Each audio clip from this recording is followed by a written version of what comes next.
Welcome to College Briefing. The content of the briefing includes: should businesses be forced to share profits with their employees? Financial gift ideas for any age. Wiretaps, cash and lavish dinners, how Portugal's PM was undone. New Zealand's new PM Luxon touts ban on phones in schools. Murray-Darling Basin Plan changes recognize a First Nations connection to water in small step forward. Should businesses be forced to share profits with their employees? Financial Times. Governments in many countries, including Peru, Mexico, and France, have implemented profit-sharing schemes in an effort to motivate workers and redistribute wealth from capital to labor. However, evidence of the impact of such schemes has been limited. A recent study in France found that while investment did not decrease in affected companies, productivity did not increase either. However, workers did benefit from higher income, with 80% of the increase paid for by shareholders and the remainder by taxpayers. The study also suggested that profit-sharing schemes turn workers into tax enforcement officers, discouraging companies from manipulating their accounts. Financial gift ideas for any age. Wall Street Journal. Instead of giving traditional gifts, financial advisors say that a financial-related gesture or present might be the best gift of all. Here are some of their financial gift ideas, broken down by age. For young children, contributing to a $529 education savings plan or a qualified tuition program is a good option, as is a custodial brokerage account for teenagers. Parents or grandparents can open a Roth IRA for a young professional and pledge to match that child's contributions to get the ball rolling. For seniors, a splurge on a traditional gift or a donation to their favorite charities might be a good idea. Wiretaps, cash and lavish dinners, how Portugal's PM was undone. Financial Times. The resignation of Portuguese Prime Minister António Costa has led to a debate about the role of lobbying and influence peddling in the country. Costa resigned after allegations that he and his cabinet promoted a data center project called Signs 4.0 in return for lavish business dinners and cash payments. The case is centered on a company called Start Campus, which allegedly sought to secure favorable decisions from public officials. Opposition politicians argue that such practices undermine good governance and fairness, while critics of the prosecution case have accused investigators of being overzealous and potentially damaging Portugal's reputation as a destination for foreign investment. Costa has not been formally accused of any wrongdoing, but the Supreme Court is gathering material that could lead to an official investigation. New Zealand's new PM Luxon touts ban on phones in schools. Deutsche Welle. New Zealand's Prime Minister, Christopher Luxon, has announced that cell phones will be banned in schools across the country. Luxon campaigned on a promise to address falling literacy rates in the country. He said the ban would help students focus and prevent disruptive behavior. The move is part of a 100-day plan for Luxon's government, which was sworn in this week. Last year, a report warned of falling literacy rates in New Zealand schools, with less than half of young people meeting reading and writing standards for their age. Murray-Darling Basin Plan changes recognize a First Nations connection to water in small step forward. ABC. Amendments to the Murray-Darling Basin Plan have been welcomed by First Nations water groups, which aim to increase Indigenous ownership and formally acknowledge their connection to water.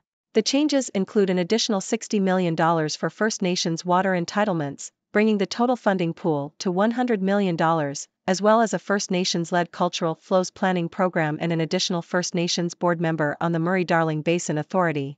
However, First Nations are calling for the United Nations Declaration on the Rights of Indigenous People to be embedded within the Act. It's time to teach Australian children how to behave, report says. The Sydney Morning Herald. An interim report from an Australian Senate inquiry has recommended that children should be explicitly taught how to behave in the classroom. The report also recommended an annual student and teacher survey to better gauge the frequency and impact of classroom disruption. The inquiry was established a year ago to investigate why Australia is among the worst countries in the world when it comes to classroom disruption. The report cited inadequate teacher training, bullying and the structure of classroom settings as key drivers of increasing disruption. Report: Belief death penalty is applied unfairly shows capital punishment's growing isolation in U.S. The Toronto Star. According to an annual report on capital punishment, more Americans now believe that the death penalty is being administered unfairly. The report also highlights the decline in the number of executions and death sentences in the U.S. However, experts are uncertain whether this decline will ultimately lead to the abolition of the death penalty. In 2023, there were 24 executions in the U.S., the lowest number in 20 years. Only 5 states conducted executions. A Gallup poll found that 50% of Americans believe capital punishment is applied unfairly, the highest number since 2000. How ChatGPT, released a year ago, changed the way we interact with AI. South China Morning Post.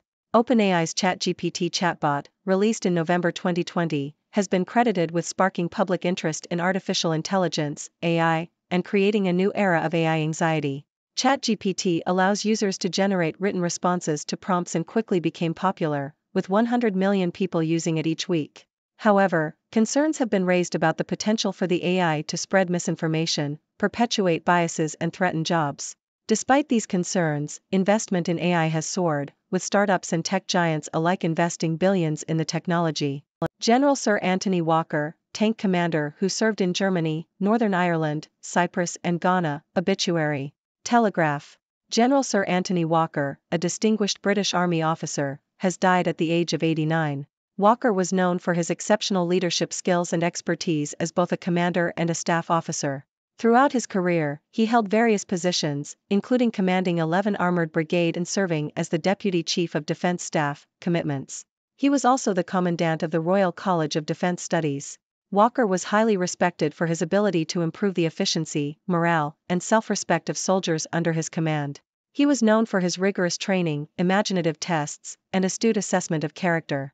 Outside of the military, Walker served as the Secretary General of the National Association for the Education, Training, and Support of the Partially Sighted. He also held directorships and served as the chairman of the British Bobsleigh Association. Walker was remembered as a natural leader with a sharp intelligence, a ready wit, and a stimulating personality. He is survived by his wife, Rosemary, and 2 children. Japan falls out of top 10 in digital government rankings. Japan Times. Japan has fallen out of the top 10 in the global digital government rankings for the first time since the survey began in 2005. The country ranked 11th in the fiscal 2023 rankings, reflecting issues with its MyNumber social security and tax identification cards. These cards are managed by the digital agency and have faced a series of problems. We own you, taunts, student exits and scholarship fears in private school merger. The Sydney Morning Herald. Parents of students at Shelford Girls Grammar, a high-fee girls' school in Melbourne, fear they could be left without scholarships and have seen class sizes shrink to fewer than 10 students following an announced merger with coeducational school Caulfield Grammar. Parents have criticized Shelford's board for failing to act on proposals to save the campus and have set up an online petition calling for better outcomes for the girls. Shelford charges about $37,000 in fees for Year 12, and the school had previously offered bursaries and fee discounts to many students, which will not be retained in the merger. Say no to gas, WA doctors rally at Parliament House. The Sydney Morning Herald. Over 50 doctors and health professionals have gathered outside the West Australian Parliament to call on the state government to take more action in combating climate change. The group, Doctors for the Environment Australia, is urging the government to phase out fossil fuels and prioritise the health and well-being of the community over the fossil fuel industry.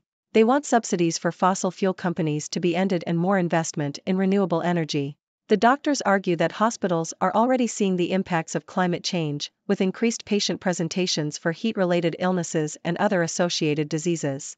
They warn that the burden on the state's health system will increase as the climate warms.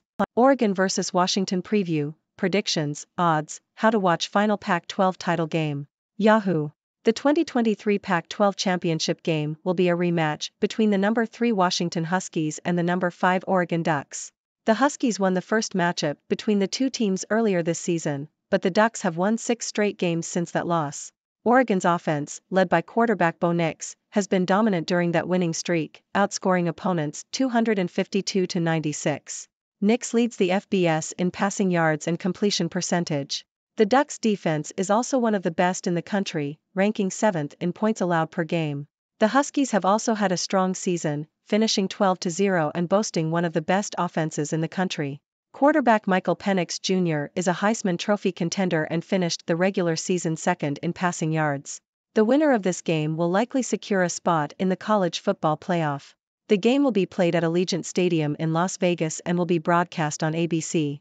For a male sexual assault survivor, justice won in court does not equal healing. The Independent. The Me Too movement has made it easier for women to disclose sexual assault, but men still face stigma, guilt, and embarrassment. Men may also fear not being believed, privacy concerns, and that their sexual orientation or masculinity will be questioned. Research has found that as many as 95% of male sexual violations go unreported. Male sexual abuse survivors have recently come forward, including Anthony Edwards, an actor from ER, who is now board chair and national spokesperson for the nonprofit 1 in 6. University volleyball player killed, 2 others injured in Kamloops, BC, crash. CBC.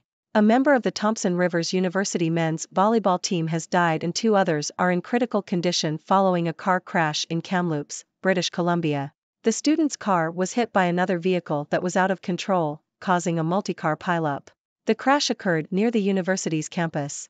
The university is offering counseling support to all students and staff affected by the incident.